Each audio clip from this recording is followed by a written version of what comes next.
Hi guys, এখন আমরা সকাল সকাল বেরিয়ে পড়লাম যে দেশের বাড়ি যাব। তো ওইখানে জেঠু মারা গেছে, তো আজকে ঘাটে উঠবে। তো সেই জন্যই রানীগঞ্জ স্টেশনে টিকিট কাটা হয়ে গেছে, দিয়ে স্টেশনে এসে বসে পড়লাম। তারপরে ট্রেনে এসে পড়েছে, দিয়ে চেপে পড়লাম ট্রেনে, দিয়ে চিত্তরঞ্জনে নেমে পড়লাম। 7:45 সময় চেপেছিলাম, 9টার আগেই নেমে পড়েছি। তারপরে আমরা এখানে নেমার পরে টোটো ধরবো আর মিষ্টি কিনে নেব, দিয়ে আমরা যাব দেশের বাড়ি। দিয়ে এখন সবাই বসে পড়েছে ট্রেনে, মা বাবা, তারপরে এখানে দিদি ছিল।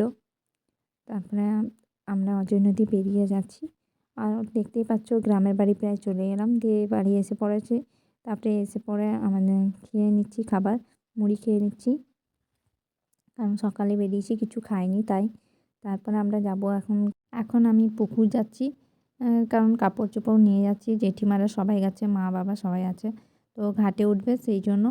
তো এখানে এসে পড়েছি, দিয়ে দেখছি সবাই একা একা স্নান করে নিচ্ছে পুকুরে। আর জামা কাপড়গুলো এখানে রেখে দিলাম, স্নান হয়ে গেলে তারা পরে নেবে। তারপরে এই সাইডে চুল কাটা হচ্ছে, চুল দাড়ি সব কিছু কাটা হচ্ছে।